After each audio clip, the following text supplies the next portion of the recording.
Fragst du dich manchmal auch, ob du schon eine Hexe bist, nur weil du eine Spellcandle anzündest oder Kristalle sammelst? Und wie wird man überhaupt eine Hexe? Wie finde ich das raus? Hä? Stimmt, ich fliege doch bald in die USA, in eine der spirituellsten Städte des Landes. Willkommen, ihr wundervollen Menschen. Mein Name ist Anna-Kira Hippert, ich bin Religionswissenschaftlerin und ihr seid hier bei Vlogging Religions, dem Kanal für alles, was mit Religion zu tun hat. Und ich befinde mich gerade in den USA, und zwar in Boulder, Colorado. Und wenn es um Religion geht, in den USA, kennen ja viele mittlerweile, vor allem die evangelikalen Christen. Das ist ein riesengroßes Thema, das in den letzten Wochen und Monaten stark in den Medien war. Doch was oft vergessen wird ist, die USA ist ein riesiges Land und entsprechend vielfältig ist auch die religiöse Landschaft. Das, was ihr dann in den Nachrichten seht, ist also längst nicht repräsentativ für die ganze religiöse Landschaft des Landes. Besonders hier in Boulder zeigt sich das ganz deutlich. Die Stadt und die angrenzende Hauptstadt Denver ist ein Hotspot für alternative Religionen, für Witchcraft, für Esoterik, für spirituelle Praktiken und für New Age Angebote. Und warum gerade hier, fragt ihr euch? Das hat mehrere Gründe. Zum einen liegt Boulder am Fuße der Rocky Mountains und diese beeindruckende Naturkulisse wurde schon früh mit Spiritualität, Rückzug und innere Suche assoziiert. Zum anderen war Boulder in den 1960er und 1970er Jahren ein Zentrum der Gegenkultur, besonders der 68er-Bewegung. Viele Menschen kamen hierher auf der Suche nach neuen Lebensentwürfen. Fernab von Konventionen, Kapitalismus und Religion wie dem Christentum. Das haben sie nämlich kritisiert. Hinzu kam die Gründung der Naropa University in den 1970er Jahren. Eine buddhistisch inspirierte Hochschule, die östliche und westliche Philosophien, Meditation und kreative Künste verbindet. Diese hat Boulder dauerhaft geprägt. Auch die Nähe zur CU Boulder, an der Universität, an der ich mich gerade befinde, hat dazu beigetragen. Denn Boulder ist eine hochgebildete, offene und progressive Stadt. Und wissenschaftlich betrachtet neigen gerade Menschen mit höherer Bildung dazu, sich für neue religiöse Bewegungen, Esoterik oder spirituelle Selbstverwirklichung zu interessieren. Wo also wäre es besser, einen Vlog über Witchcraft zu drehen, als genau hier? In diesem Video nehme ich euch mit zu einem Workshop mit dem Titel Everyday Magic for Beginners. In diesem Workshop geht es darum, wie man Hexerei ganz einfach in den Alltag integriert. Für mehr Fokus, für mehr Energie oder einfach für ein bisschen Magie zwischendurch. Außerdem besuchen wir den Hexenladen Ritual Craft. Dort findet auch der Workshop statt. Ich zeige euch, was man dort so alles Skurriles kaufen kann. Von Zutaten für eigene Tränke, über Ritualtools bis hin zu einem neuen Tarotdeck. Ich bin aber nicht allein unterwegs, denn hinter der Kamera ist heute meine Freundin und Geschlechterforscherin der Universität Bielefeld, Jessica Wagner. Und mit dabei ist auch Nesrin, Professorin für Architektur an der CU Boulder. Die kennt ihr ja schon aus dem anderen Blog. Leute, bevor wir jetzt aber loslegen und in das Video richtig reinstarten, müssen wir erstmal ein paar grundsätzliche Dinge klären, vor allem Begriffe, die oft durcheinander geworfen werden, besonders im Zusammenhang mit Witchcraft, also Hexerei. Und ich bekomme dazu auf Instagram auch immer wieder Fragen, wo ihr mir übrigens gerne folgen könnt. Ich versuche da immer alle DMs zu beantworten. Und die Begriffe, die ich meine, sind einmal Esoterik, Spiritualität und Witchcraft. Fangen wir vorne an. Witchcraft oder auf Deutsch Hexerei meint erstmal im ganz allgemeinen Praktiken, bei denen Menschen, die sich als Hexen bezeichnen, versuchen, auf bestimmte Weise Einfluss auf ihre Umwelt zu nehmen. Das kann zum Beispiel durch Rituale, Zauber, Kerzenmagie oder das Herstellen von sogenannten Tränken geschehen. Dann haben wir noch den wundervollen Begriff Esoterik und das ist erstmal nur ein Sammelbegriff für verschiedene Strömungen, die sich mit höherem Wissen oder verborgenen Wahrheiten beschäftigen. Jenseits von institutionalisierter Religion, das wäre zum Beispiel das Christentum, oder auch der Wissenschaft, von der grenzen die sich auch ganz gerne ab. Es geht also um Wissen, das nicht für alle, sondern nur für Eingeweihte zugänglich ist. Dann haben wir noch den anderen Begriff Spiritualität und der ist noch weiter gefasst und ehrlich gesagt ist der noch schwerer zu definieren. Aber zur Einfachheit ist damit gemeint, alles, was mit Innerlichkeit, Sinnsuche und einer Verbindung zu etwas Größerem zu tun hat. Es geht um die Frage wie, was ist der Sinn des Lebens? Gibt es etwas Höheres, das Universum, das Heilige, das Göttliche? Wenn man jetzt Witchcraft sich anguckt, könnte man sagen, okay, wir ordnen das der Esoterik zu, weil häufig im Verborgenen praktiziert wird und viel über symbolisches oder sogenanntes geheimes Wissen gesprochen wird, was weitergegeben wird. Das trifft vor allem auf jene Hexen zu, die ihr Wissen über Jahrzehnte weitergegeben haben und vererben. Jetzt fragt ihr euch wahrscheinlich, ja, aber es gibt doch auch ganz viele Leute, die sind da auf TikTok, die machen alles öffentlich. Korrekt. Vieles von dem Wissen ist natürlich zugänglich. Social Media, Workshops, Bücher, Online-Communities und viele Menschen nähern sich dem Thema ganz offen und individuell als persönliche spirituelle Praxis, ohne dabei beispielsweise Teil einer Gruppe zu sein oder einer Gemeinschaft. Und wenn ihr jetzt denkt, das ist aber verwirrend, dann sage ich korrekt und das liegt nicht an euch, sondern daran, dass die Begriffe einfach nicht trennscharf sind. Und übrigens ist Witchcraft auch ganz typisch für die moderne Religionslandschaft und jetzt nicht nur in den USA, sondern auch in Deutschland und womöglich auch in ganz Europa. Denn immer mehr Menschen kombinieren Elemente aus verschiedenen Religionen, um sich eine eigene Form von Religiosität zu basteln. Leute, wir steigen jetzt ins Auto, wir fahren nach Denver, es ist ungefähr 20 Minuten von Boulder und machen den Workshop und gucken uns den Laden an.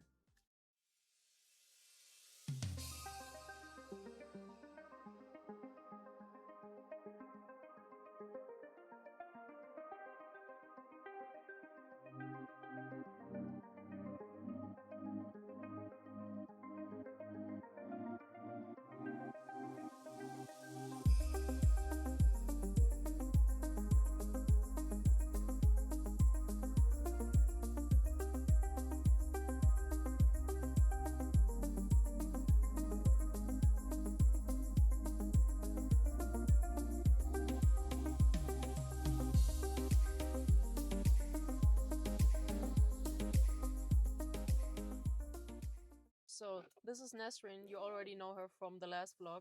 Say hi. Hi. Hi, everyone. So, what do you think? What to expect from this special seminar we're attending? Well, I'm expecting some enlightenment. Actually, I'm really excited to attend this. I've never been into witchcrafts, but now I'm intrigued, and we'll see. First of all, we hope that they will let us in. She Well, doesn't have a ticket. Yeah, I don't yet. have a ticket, but we can get our way in. Come on. You don't know. We'll see. witches. We have a charm. We're charming. Yeah, so it we doesn't can. work with them. How do you know? Well, you have bad expectations. I have good. Let's bet on this. How about that? Yeah. You want to bet on it? Okay. I'll buy you crystal. Okay. Okay. Okay. Okay. And who's betting what? Nasreen says they're gonna let us Yes. in. Yes. And I say there is a lot of negotiating to do. Yeah, but Okay, that's so- totally fine. Okay. And I'm Middle Eastern, so I can negotiate.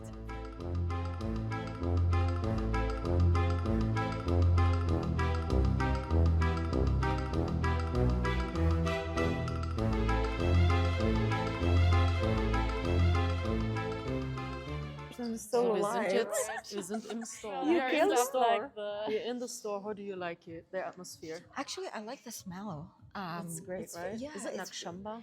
No. I don't know. It's just some kind of incense, and I really like the vibe. I like the colors. It has this spiritual but Mhm. very mystical Ja. vibe, right, and I it. like that. Und übrigens, mal jetzt ein persönlicher Take. Ich freue mich besonders auf den Vlog, weil nämlich meine Uroma im Zweiten Weltkrieg Karten gelegt hat und so nach dem Tod ihres Mannes überleben konnte. Und sie hat das Kartenlegen von 2 Frauen gelernt, die ihr dieses geheime Wissen damals sozusagen vermittelt haben. Und meine Großtante, die hat darüber Tagebuch geführt und ich habe mir letzten Sommer diese Tagebücher mal durchgelesen und ich zeige euch mal einen Satz, den sie hier geschrieben hat über sie. Mama war sehr talentiert. Es kamen Leute zu uns, um Auskunft über bestimmte Dinge zu halten. Eine Frau hat sich von ihr die Karten legen lassen. Sie wollte wissen, wann ihr Mann aus dem Krieg nach Hause kommt. Mama hat zu ihr gesagt, wenn du nicht bald nach Hause gehst, dann wartet dein Mann vor der Tür. Es hat gestimmt. Dann wurde der Zulauf groß. Die Leute haben ihr Geld in die Schürzentasche gesteckt. Das ist jetzt nur ein Auszug davon. Und deswegen ist dieser Vlog auch in loving memory. So, ich zeige euch jetzt hier nochmal was. Und zwar haben die hier Hasenfell. Und es ist jetzt ein Unterschied, ne? Ich war ja auch in den anderen Stores und das ist jetzt wirklich authentic. Also hier spüre ich die Vibes, sage ich mal so. Und hier, schaut mal. Das hier, das schreibt mir in die Kommentare, ob das ein echter Fuchsfuß ist. Der ist für Orakeln. Ich sage ja. Und hier, Oma, guck mal, alles zum Ausräuchern. Ich habe ihr schon, oder dir in dem anderen Store schon hier Palo Santo gekauft. Sage gibt es hier nicht. Hier liegen auch Knochen, ne? Oh mein Gott. Ich liebe alles hier dran. You saw the bones over there? Yeah, Like yeah, there? I saw that. Are you scared right now? No, I'm not. Yeah, she's not. I mean, she is scared. Are you scared? Like,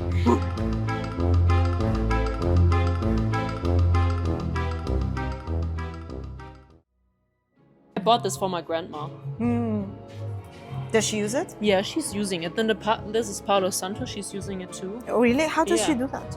How does she light it? Just light it? Yeah, you light it and it burns forever. Was haben wir noch hier? Schaut mal hier. Oh mein Gott. The Death Witch Oils. So each oil has intentional ingredients that match what is labeled on the bottle. The Death Witch uses herbs, dirt from sacred places, mineral stones and curios to empower each oil. Ist das erlaubt, nach Deutschland zu nehmen? Jetzt mal ohne Scheiß. Meinst du, das ist erlaubt? Das sind ja Öle, so. Hier sind da so verschiedene Kräuter drin. Evil Eye. Oh mein Gott. Das ist für Evil Eye, das ist Protection. Guck mal. Das ist Empathy. Oh mein Gott. Ich liebe es hier.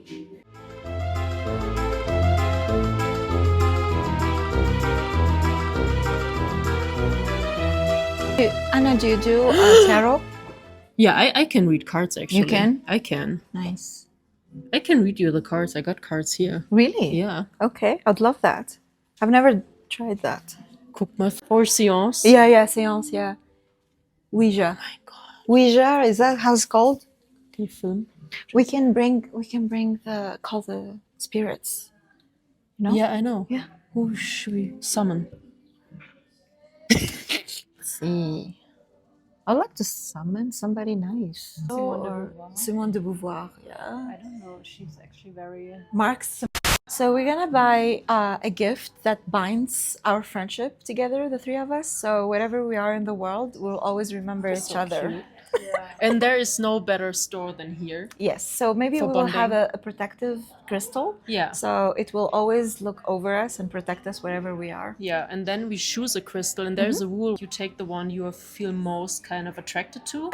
So who knows? Maybe we'll all be connected to the same crystal. So Okay. that's gonna We bind see, us let's even go. more. Let's go. So how about we count to 3? Like look at the crystals now. We count to 3, Okay. and then each one of us puts her finger on one of the crystals. How Okay. about that? Okay. Okay. See you in a bit. 3, 2, 1. Goldstone. How did you pronounce it? Is it serpentine? Serpentine? Yeah, serpentine. And you got what? I got the goldstone. Me too. There you have it, guys. Here, my dears, I have something. So I have one for you Now I'm safe with and the one for workshop. you. Oh my god. And then I have also another little souvenir. No. So this is a bookmark and this is a card from the store and this is incense. So they have all the incense that they have. I got you one of each. So, yes. Thank you so much. Was haben wir hier? Das ist wieder so ein... Ich kann das nicht glauben, in welchem Laden wir hier reingeraten sind. Ne? Ich habe noch nie so was Geiles gesehen. Guck mal hier. Alle, die Sternzeichen Scorpio sind, die diesen Vlog sehr appreciaten, was ich weiß, bitte mal jetzt alle liken. Okay, Jessie hat gesagt, ich soll auf Toilette kommen und filmen, weil es irgendwie noch geiler ist als in dem Store. What the fuck? I think you can write one yourself. Guck mal, du kannst selber einschreiben hier. Aber was soll ich da schreiben? Keine Ahnung, ich verstehe noch nicht, was das Thema ist. Es sind einfach so... Sind das so Spells? Nee, keine She Spells. walks, Das sind she walks with me, being kind, costs Wünsche nothing, sind das. always give love. Ja, I will light. see you again. Das sind alles Wünsche. I wish to survive and prosper. They didn't burn witches. They burned women. So, und das hängen wir jetzt neben Hail Satan. Ja? Oh, cool. Oh. You see the bathroom? Come in here. Come in here. You can write a Oh wish. my god, you can write a wish. And put it on the wall. Yes. Oh. Okay. So Leute, der Kurs fängt jetzt an. Wir gehen jetzt rein. Und mal gespannt, ob wir was filmen können. Ich hoffe schon. Im Workshop hat uns McLean, die Hexe, die den Kurs geleitet hat, erstmal erklärt, was wir heute lernen. Was sind zum Beispiel Magical Tools? Dazu zählen unsere Intention, Visualisierungskraft, bewusst eingesetzte Alltagsgegenstände sowie das Wissen über Jahreszeiten und Mondphasen. Dann ging es auch schon direkt in die Praxis, zum Beispiel mit Knotenmagie. Ein roter Faden, in den man 3, 6 oder 9 Knoten macht. Bei jedem Knoten spricht man seine Intention laut aus. Der Faden kann dann als Schutztalisman verwendet werden. Es gab auch leckeren Kräutertee, den wollte ich am Ende kaufen, aber der Laden hatte leider schon zu. Für mich am spannendsten fand ich die Arbeit mit Sigils, auf Deutsch Sigillen. Dabei schreibt man eine Affirmation auf, zum Beispiel meine war I'm in my purpose, entfernt Vokale und doppelte Buchstaben und formt aus den übrigen ein persönliches Symbol, zum Beispiel als Sticker oder als Talisman benutzbar. Und eine Sache, die konnten wir ja gestern nicht ausprobieren, und zwar, dass man sich ein Morning Drink, also mit einem Getränk sozusagen den Tag startet und dass man so eine Intention sich setzt. Das kleine Ritual hier machen wir jetzt, und zwar müssen wir den Kaffee, den habe ich jetzt hier, müssen wir erstmal centern. Dann muss ich eine Intention setzen. Hier steht jetzt I invite clarity and calm into my day. Und meine Intention ist, wie sie immer ist, I am in my purpose. So, die habe ich jetzt gesagt. I am in my purpose. Jetzt nimmt man den Löffel, macht den hier rein, in den Kaffee oder was auch immer. Dann clockwise to draw energy, also um Energie zu gewinnen im Uhrzeigersinn. Und counterclockwise, also andersrum, wenn man Stress loswerden will. So, wir haben jetzt das gemacht. Visualisieren und dann trinken. Probiert's mal aus, Leute, und schreibt's in die Kommentare, ob es geklappt hat. Und ich fand auch interessant, dass der Workshop komplett ausgebucht war.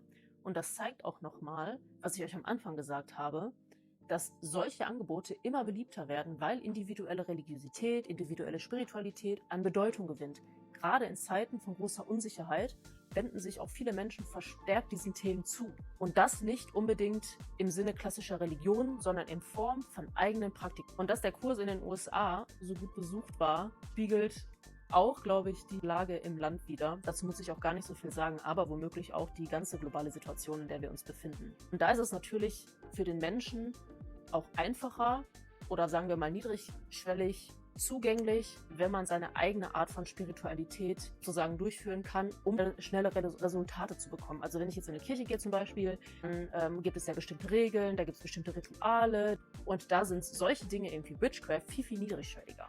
So, das ist wieder genug von mir, das waren meine Eindrücke. Wir fragen jetzt mal Nesreen und Jessie, aber ich habe noch eine Info für euch, Leute. Guckt mal hier.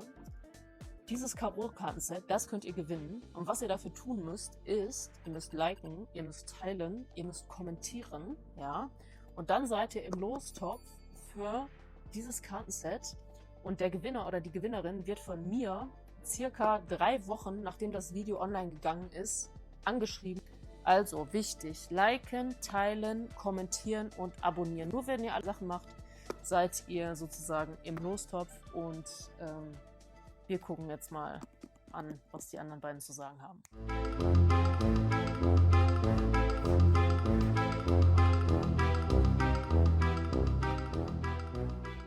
How did you like it, the seminar?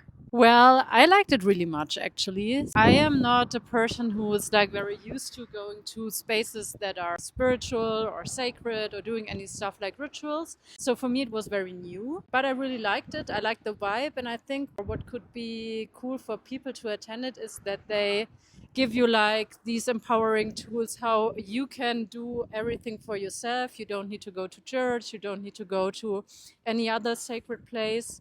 You can just apply the stuff for you in your everyday life.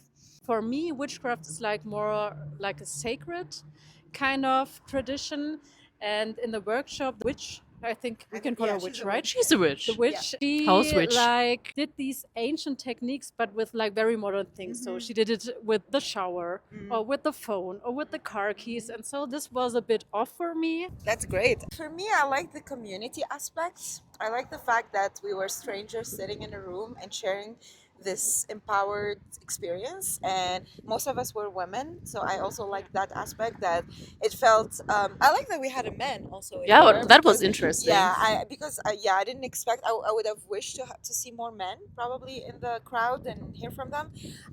What I liked about it, now I'm intrigued about the sigil aspect, and I want to create more sigils for myself, and I feel like I really want to, empower, like, or have these affirmation messages. I mean, you go to therapy, they tell you, oh, you should have affirmation messages on your I don't know, mirror, for example. So you are smart, you are kind, you can do it, right? But in this context, it felt more approachable. Yeah. It's not. It's something that we can do every single day, but it doesn't have to follow a rigid structure, rigid organization. Yeah. I guess. Yeah. So I like that. I like the community aspect. Yeah. So Cool. thank you. You're welcome. Because I forced them to come back. I wanna end this vlog by saying thank you, Anna, for forcing me to do these experiences. You're very welcome. And we had the bet. And Yes, I lost because she lost they the still bet. got the spot. Yeah. They got us in, so it was really nice. So I like that. I mean, I don't think in other groups they might have done that. Yeah, maybe. Yeah, that's true. I mean, I got kicked out from a church in Second Life, so I don't know. Yeah, really? Yeah, I did. My avatar got kicked out because I wasn't part of the congregation, and I was there to do some research. But anyway, so I'm happy to be a witch now. So a few years ago, I was doing some research on Second Life on churches in Second Life, and I was trying to attend some services in different churches. And one of the American churches, they just kicked my avatar twice because I wasn't part of the congregation. Apparently, the online I shouldn't congregation. laugh about it. I'm a religious studies scholar. Yeah, you should. So you should Yeah, try I it. should mate. not laugh about it. You Well, know? you should laugh about it because it's really ironic that they kicked my online self out of the online building because they didn't want me to be part of it. Okay, thank you.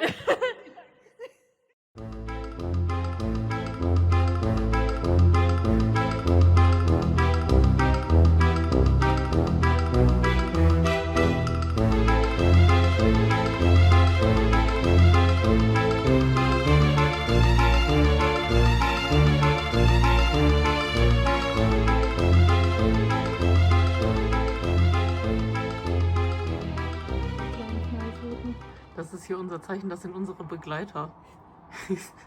Wir sind offizielle Hexen. Guck mal. Denn da oben kommt noch eine. Was holen die sich da raus? Ich weiß nicht. Da ist ein dritter für Nasrin. Gott, Guck, das müssen wir im Vlog reinmachen. Mein Gott, sind die süß. Süß. Ich wusste, dass die Babys haben.